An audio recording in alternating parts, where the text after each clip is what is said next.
everyone, I'm Christy-lyn. Today we're going to be looking at something that is a very common mistake I've seen, particularly with self-taught harpists, because it's something that you don't see written in the sheet music and you don't hear it when you're learning to play a tune by ear, but it's very important to your technique and being able to play beautifully.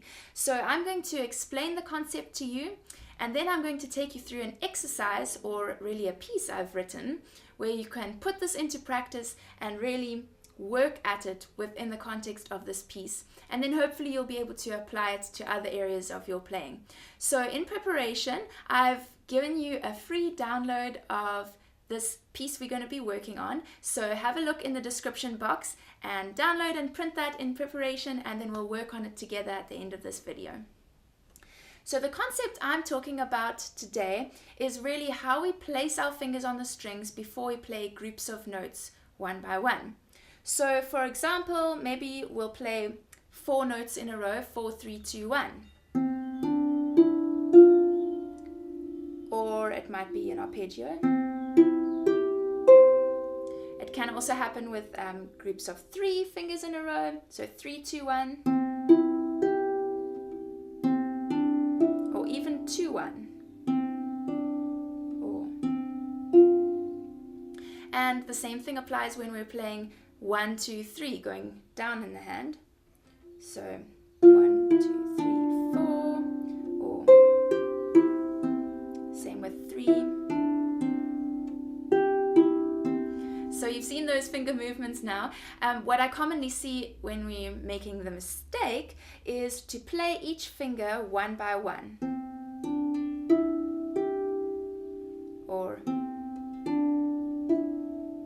Now what you'll see here is I'm also curling the fingers, because that's a common mistake that I see in conjunction with this mistake, but it's not actually about the technique that I'm looking at, or the hand position that I'm really looking at today. It's how you're playing each finger one by one, so it can happen with good hand position as well. Or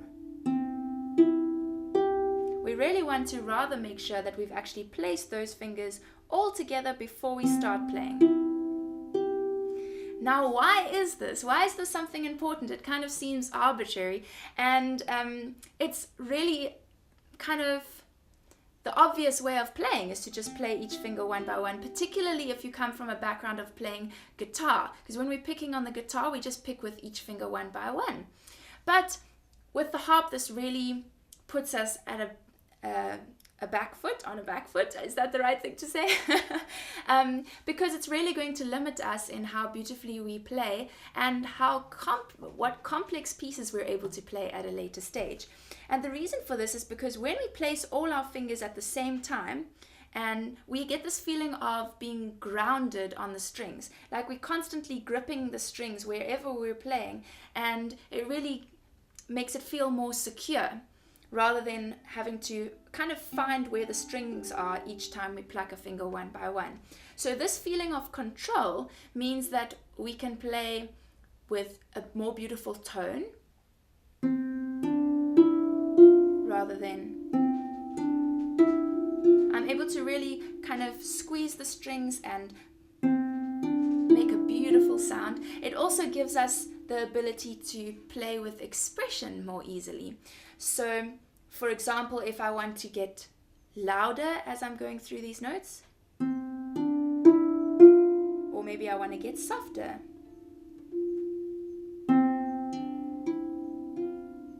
because I'm so secure on the strings, I'm really able to make my playing so much more beautiful. So I think it's something really worthwhile working on, even though sometimes it means you might have to take that particular piece a few steps back in tempo so that you can apply these concepts. I think it's really worthwhile doing it. It's gonna, the other thing is it allows you to think ahead more. So if we place our fingers, maybe the notes are C, D, E, G. If I place them all, I'm able to play them one by one much more easily. And I don't have to think so much. I've thought ahead, put my fingers in place, and then as I'm playing the notes, it's much more natural. Whereas when I'm playing each finger one by one, I have to think about each note and it actually makes it a lot more stressful, and you have to concentrate a lot harder as you're playing each note, and then it makes it more difficult to put the two hands together as well. So let's put this into practice in the piece I gave you for a free download. Make sure you've downloaded it and print it out, and then we'll work on it together.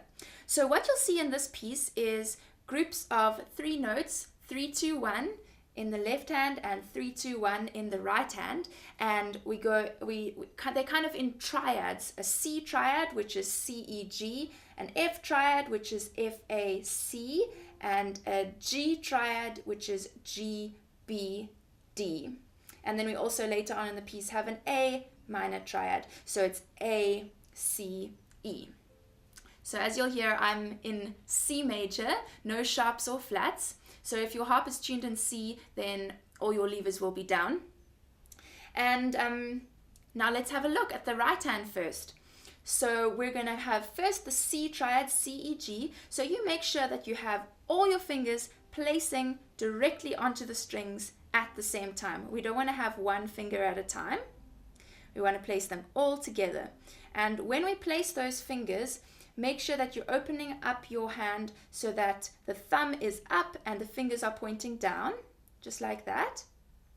And we don't want to be opening our hand completely and then closing it to get that position. You want to open it just enough and place your fingers directly on the string. So you can practice that a few times, just placing them all together. And then we'll play the notes one by one. Make sure that the fingers come into the palm of the hand and the thumb comes over. And then let's do the same thing with the F triad. That's F, A, C. Place them all at the same time. And then the G triad, G, B, D. And back to F. So you can also practice this just placing the C triad, the F triad, the G triad, the F triad. Just practice placing them and being able to place all 3 fingers really quickly onto the strings and knowing exactly how wide you need to open your fingers to get it into that position. Alright, so now let's try them one by one again.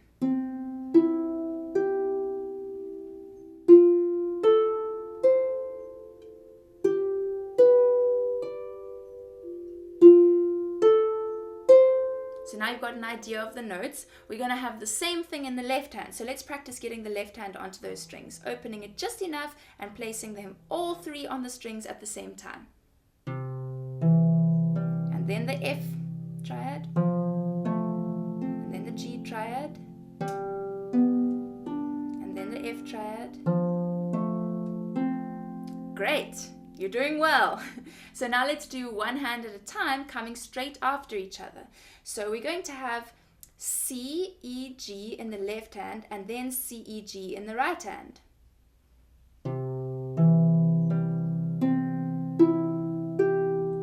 How was that? I hope it was good. And then the next trick of this piece, once you've got that right, you can try it on F as well.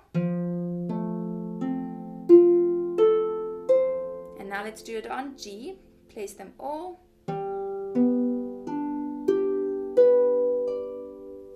But this is where the next trick comes in. This is very important to playing this piece fluently. And that is, while you're playing the one hand, you're placing the other hand, all the strings at the same time.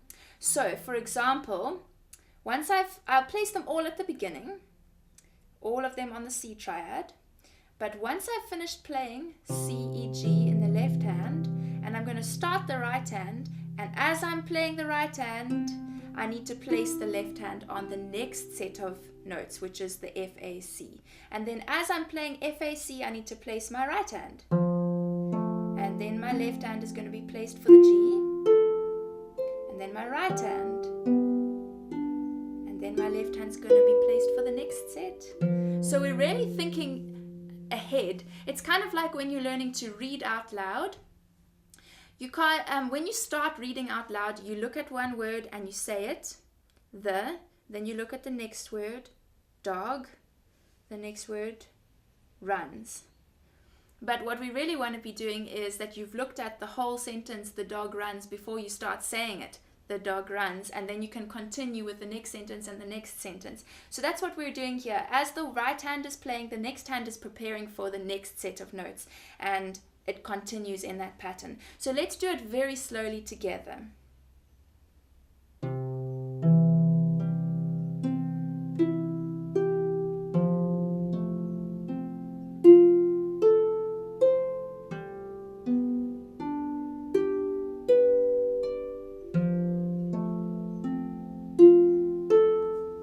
So that's once through the first section of the piece. And then we're going to repeat it and do that section again. So let's do it again together very slowly. And I just wanted to mention as well that after this first set, the C triads, when the left hand moves onto the F triad, it might stop the right hand from playing that C. So you're just going to have to place it a little bit later. So you're only going to place it after you've played that C. Like that. It's okay if it stops the note from sounding. We really want to practice putting them all together very intentionally, nice and early. So let's play that together. It's going to be C triad, F triad, G, back to F.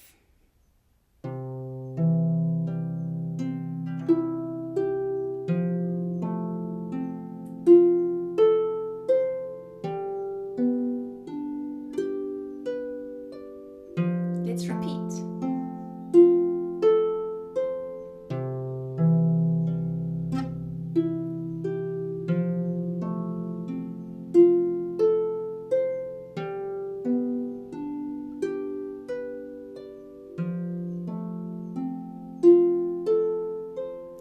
So as you heard, when I placed,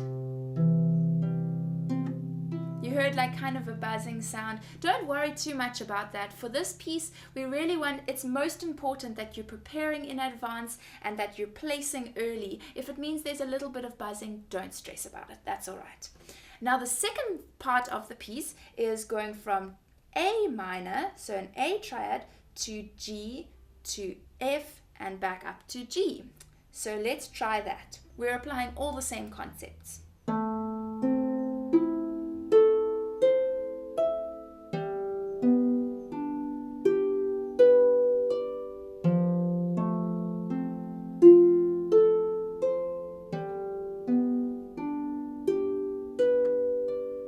you go, and then we'll repeat that as well. So let's play that again through with the repeat.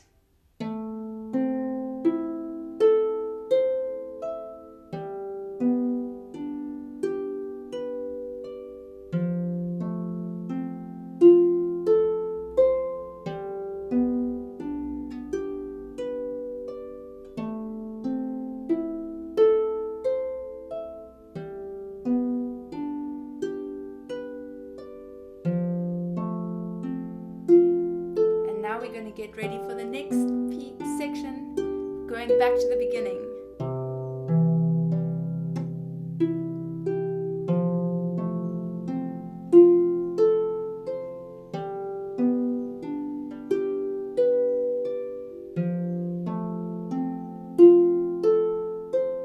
And then we can repeat it. And as we end at the very end, I'll play that section again.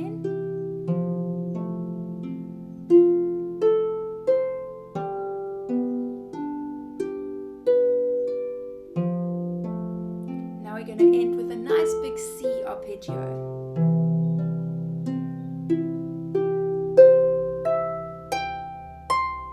And you end with just a final C note. So if you have a smaller harp, you can end wherever you can on a C.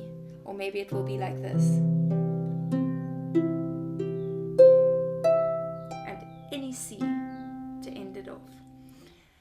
So that's something for you to work on, to really put into practice, making sure that your fingers are placed on the strings securely before you start playing any of the notes in that little group. And I'm going to show you now what it sounds like once you've become really comfortable with playing it at that slow pace. You can start to up the speed just a little bit, and then a little bit faster and a little bit faster. Don't try and start playing really fast all of a sudden. I know you want to, but it's not good for you, because then you're going to go back to your old habits. So make sure that you're applying this principle of placing in a good position before you start the group of notes, and make sure that's continuing to happen as you play it a little bit faster and then try it again a little bit faster. It's good to be disciplined when you're changing things about your technique. So this is what it will sound like once you're playing it at quite a fast speed.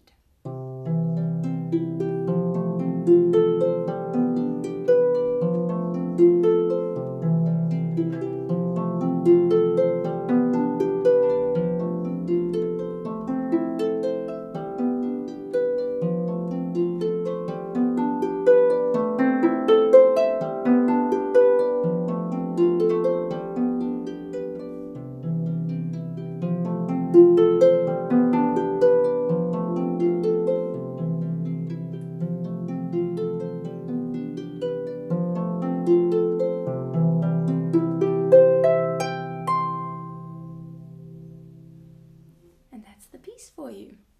So all the best with that. I hope you have a really good time putting these things into practice. Play through this video as many times as you need to. I've put some timestamps in the description box so that you can see exactly where I play through sections of the piece. And if you want to talk about this concept in more depth, then you should be on my Patreon page, because I'm going to be live streaming a discussion where we talk about placing your fingers in advance in these little groups. So we're going to talk about it in more depth, and it's only for patrons. So if you haven't had a look at my Patreon page before, you need to go and have a look there. For harpists, it's a little bit like having a virtual harp circle where we're going to be discussing things and I give you extra support. So go and have a look over there. I think you'll find that it's a wonderful place to be. And if you enjoyed this video, then also make sure you give it a thumbs up and subscribe so that I can see you again next week, Thursday. If it's your first time to this channel, welcome. I'm so happy to have you here, and I hope you stick around and come back for new videos every week. And then also put down in the comments down below whether this is something that you struggled with, and if this video is helping you, or maybe you have some other questions that I didn't address today. I'd love to hear from you. Thanks so much, everyone, and I'll see you next week, Thursday.